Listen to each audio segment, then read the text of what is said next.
Luis Elizondo is back, y'all. It looks like Luis Elizondo is going to be making a interview appearance for the first time in a very long time, almost a year and a half. He's going to be appearing on the Theories of Everything podcast with Curt Jaimungal. And Curt just put out a video compilation of different parts of interviews he's done with Luis Elizondo, and then also mentioned that he's got an in-person huge interview coming up with Luis Elizondo, and he asked for questions for this interview. So, which means that means it's coming up soon. My guess is over the holidays here. So, look, I've got a clip. Let's take a look at that clip of Curt talking about it. Then we're going to take a look at a clip of Luis Elizondo, just to sort of remind us the type of interviews that he did. And also take a look at Luis Elizondo's Twitter to see the last few tweets that he's put out, maybe to give us an indication of what's going to happen. So he's also got his book. He's got supposedly a documentary coming out. So let's just dive in, y'all.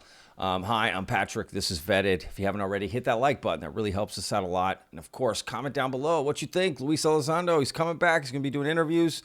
He's hitting the ground running. I feel like we really missed him over, the last 18 months or so. Yeah.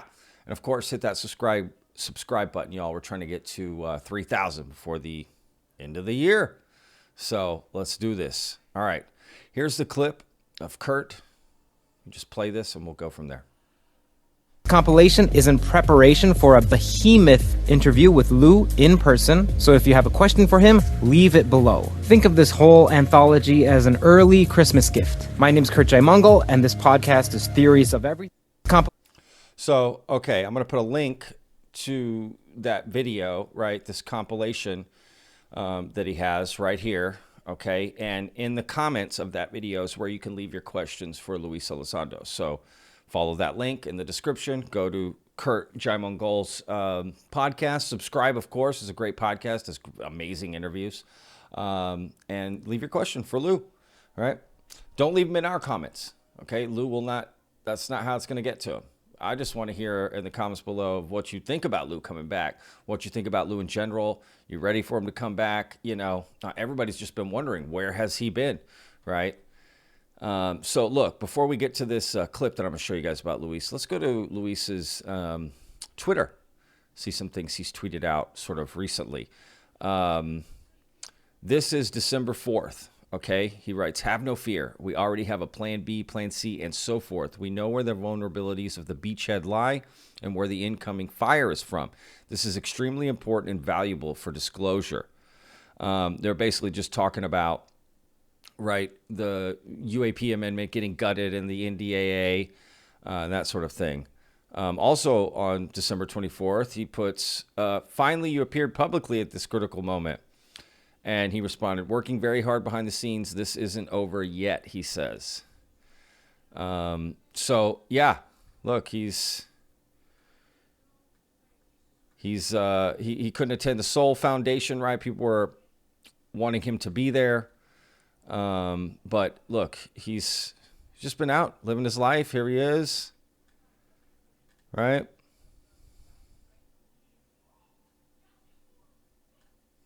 Okay, here we go. October 13th. Did a video about this. It says, "Howdy, folks. Just a quick update for you to consider. Please know that ongoing efforts are underway that will reveal themselves by early to mid 2024. At the risk of haters trying to sabotage our efforts, I can't be precise at this time. But if you've learned anything over the last 5 years, I never make empty promises. Trust me, this will be worth it. Special thanks to Chris Mellon and Jay Stratton." So, what do y'all think about this? I've got sort of a clouded history with Luis Elizondo. I'll put a link to a couple videos in the description if you want to find out a little bit more about that. So, let's jump into this clip, y'all. Okay, now I'm curious about the reason for secrecy behind this whole UAP phenomenon. And I'm curious, do you believe that it's profit-driven primarily, or that it's profit-driven by the private sector, or profit-driven by the governmental sector, or that it's altruistically motivated, like Tom DeLonge may espouse or Tom DeLonge believes? Look, Curt, for lack of transparency. Yeah, I'm a little more practical and probably a little bit more less optimistic um, for our species on this particular question. What if there was knowledge, Kurt, that was so volatile, so earth shattering, that the mere knowledge of that getting out could predicate an action that could potentially threaten the entire species? Now, what do I mean by that? For just a moment, take off the scientific hat, take off your humanitarian hat, take off your philanthropic hat, and put on a hat of national security. Um, we just talked about the fact that there's no indication that these things have been here to help us. Okay, so there's really only three possibilities: they're benign, or if you will, benevolent, or two, they are malevolent, they're here to hurt us, or three, they're just here to observe us, and they're capable of doing both good and bad like us. Well, if you were to put on your national security hat for a second, let's say you're a general from the 1950s or 60s, and your job is to protect America and all things good and great, and the height of the Cold War, and you've got the Soviet bear across there, and things are pretty tough, right? And nuclear proliferation is a real thing. Now, you have information that there is something here that can outperform anything you have, and really anything you have is rather ineffective from a national security perspective. And there's a thing out there, and it doesn't show that it's being benevolent. So it's only one of two other options: either malevolent or it's like us. And we see this very careful ISR surveillance of our nuclear equities. It's interested in nuclear equities. Well, some may look at that as what we call preparation for the battlefield. Okay. And let's just say hypothetically, there's a 10% chance, US has a 10% chance that these things are bad, or one day they're going to come here in force, and they're looking at us, right? Remember, you're putting on your national security hat. So forget about everything else for a moment. Your job is to be paranoid. And there's a small remote chance that these things are not good. And maybe there is a plan for these things at some point to come in force in 50 years from now. And if the mere fact you have this conversation with the American people, what's going to happen? Well, the American people are going to start getting prepared. Well, I can tell you in real life combat situations, when we send in long range surveillance LRS teams, behind enemy lines, the moment the enemy finds out that we know, that they know we're there, the element of surprise is over. And so ultimately, hypothetically, imagine a scenario where maybe we had 50 years to prepare for something, but now that the cat's out of the bag, that existential action will happen tomorrow. And by the way, we're not ready for it. We're not prepared for it. We don't have a countermeasure. We don't have a capability to counter this. And so from a very real perspective, a national security perspective, the mere fact that you are acknowledging the existence of something may predicate an action or an act that you're not prepared to have right now. And so I encourage you and your listeners to just for a moment, I'm not asking you to be a national security person, but I'm asking you to suspend your personal beliefs right now for just a moment and put yourself in somebody else's shoes who does feel that way, right? Now, what do? If the mere fact of talking about this could potentially cause a reaction that you're not ready for as a country, as a civilization, right? Maybe that's the reason why you decide to only brief certain presidents who have a background in intelligence. Maybe they were former directors of CIA, but the other presidents who are career politicians will be, they're here today, gone in 4 years. Maybe you can't even risk telling them. And so maybe the reason why this has been kept secret so long is actually in a weird sense. No, that was not me with the music. I don't know what that was. Some sort of sense of patriotism by people. And maybe that's how they justify it. And I'll leave that at that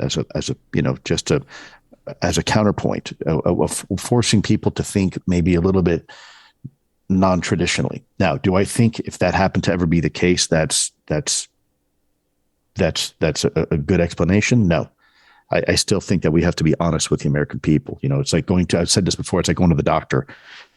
Just because I have cancer, it's bad news. Don't keep that from me. I want to know, because maybe there's a chance I can do something about it, right? And so, but do I understand that mentality? Sure, nobody wants to give anybody bad news. Now, am I saying that's the case? No, I'm not. It's just you asked me one of the reasons why people would want to keep this secret. Well, that's a really damn good reason why people may want to keep this secret, because the mere fact of not keeping it secret could cause a reaction that you're not ready for yet. There's nothing you can do. You don't have a countermeasure. So again, from a national security perspective, that makes sense. Again, I don't agree with it, but that's understandable. The general public knew or future. Okay, so The meaning, what it means to be. well, he didn't answer the question about money in this community, which I really wanted him to answer that privately or publicly, right? Just the government, right? People within the UFO community, right? Grifters, I guess, calling it out. Like, are people in this for the money? Is this what this is for? What's this going on? I guess, I don't know. Who knows? But what do y'all think of that answer about secrecy? I thought that was pretty apropos for just expecting Luis to come back, right? And start doing interviews. Like, he's got a lot of stuff they're going to want to talk to him about, right? His thoughts on David Grush, the congressional hearings, the UAP amendment, the NDAA, right? All of this, Chuck Schumer, Tim Burchett, there's just so much.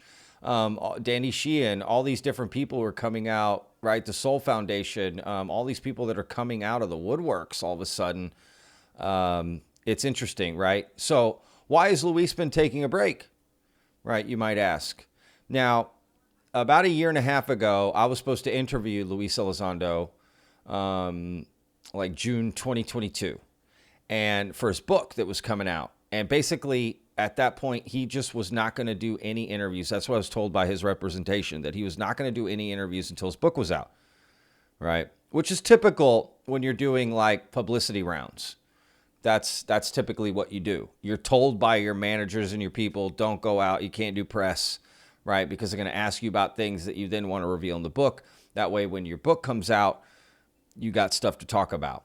So I don't know if this interview is sort of publicity for his book, right? Is it just to answer questions? I mean, people are going to ask him about this book, right? That's what everybody's been waiting for. And supposedly it is on its way. Now, I do know that DOPSR, right, the office to sort of check this for the government, right, for the Department of Defense to sort of see, right, just like David Grush's documents, right, whatever. Whenever you want to release a book or whatever, right, you got to get that approved by the government to make sure you don't release anything classified. And I'm sure, I heard through the grapevine that Lue Elizondo's book is just filled with a lot of stuff and it needs to be reviewed. And then you got to change it, get it reviewed again. So it could take a long time, right? It was supposed to come out last September. It's been well over a year. Now it's going to come out in 2024. He's also got supposedly this documentary that's coming out. I don't know what it is, right? And I was told by his representation back in June of 2022, and again, I'll put a link to the videos in the description, that he had a top secret project that he was working on that he was going to be a part of. And that anyone who was talking bad about Lue was going to eat their words, right? And that was supposed to be in September of last year that top secret project was going to be revealed. And it never came about. Never heard anything else about it. Right? So I don't know. I don't know what all this is for. I just know that I'm very excited to see this interview. Very excited that he's back. Very excited that he gets back into the mix of things, right? But I can also understand not wanting to be out there as well. I don't know, right? We're in a difficult time. The NDAA just got passed. I'm going to make a video on that, right? Just got signed by President Biden today, December 23rd, I think, or yesterday, Friday. And, right? Just where are we? What's coming in 2024? People saying a lot of stuff is going to happen in 2024, right? And I put out a poll asking people on Vetted if you wanted legislative or controlled disclosure, as I'm calling it, or catastrophic disclosure. And catastrophic disclosure is winning outright, y'all. Right? It's winning outright. So hundreds of votes, people just like, they want catastrophic to just give it to us. Right? And so you hear Lue Elizondo talk about secrecy, right? And if you're in the government and you're trying to protect national secrets, he's asking you to put yourself in the shoes of those people and try to understand where they're coming from, of why they may want to not just like disclose everything, right? Now, we've heard all that. I think a lot of people on this side of the fence are just like, just tell us already. Enough of this national security, this, that, the other. Honestly, there's no way for the government to know how society is going to react. They can think they know, but until it's done, you have no idea. You just don't know, right? You have zero clue how it's going to work out. So I don't know. What's more important, right? Not knowing how society would react to that problem, or denying us, or not problem, but, you know, that aliens are real, right? And we've been visited and they're here and we got the craft and all this stuff, like, right? Telling us that and seeing what happens with society, or not telling us and just denying humanity. That sounds crazy to me, right? I think just like everything that humanity's been through on this planet, we'll get through it. We've been through a lot. Look at all the different wars, plagues, you name it, natural disasters that have happened on this planet. We'll get through it. We'll be fine. We need to know this. I think the good far outweighs the bad. And I think we need to start shooting down this idea of national security. That nobody's saying, give us all the details, right? But we can know that it exists and that it happens, right? Like, nobody knows how to build a nuclear bomb, but we know they exist. Right? We don't need the details. You can study nuclear fission in school. You can get a nuclear physics degree, right? Doesn't necessarily know you know how to build a nuclear bomb. Right? We can know that aliens exist, have craft, be curious, send special teams. Maybe they have to apply to, you know, work with them. Okay. But just the idea that we can't confirm that in a press conference, that this is real and that's what's going on. I mean, I just don't get it. I think not telling and everyone basically knowing that it's real, right? It's kind of like looking at a house that's on fire and everyone's around going, no, it's not on fire. We don't know. We can't confirm or deny if the house is on fire. And you're just like, okay, well, while you guys talk about that, the house is going to burn down. We could have put water on it. We could have put it out. We could have taken care of this, you know? So I just think this idea of national security, we got to squash that, y'all. So I don't know. I'm curious what Luis Elizondo's message is going to be coming out, right? He's got a lot of content about to hit that I'm sure that he hopes hits hard. This book, this documentary, right, is this whole piece, right, put out, right? And he's got big people, big management in Hollywood representing him. The person I spoke to is very big. They produce huge Hollywood budget films. And they are working with Luis Elizondo to present his book and his documentary to come out, right? They are working on it. That person also works with Tom DeLonge. That person also works with other just Hollywood actors and directors, right? And helps produce movies, right? They're a Hollywood producer for films, TV. Huge stuff, you would know. I mean, like, huge stuff. So Luis Elizondo is connected to them.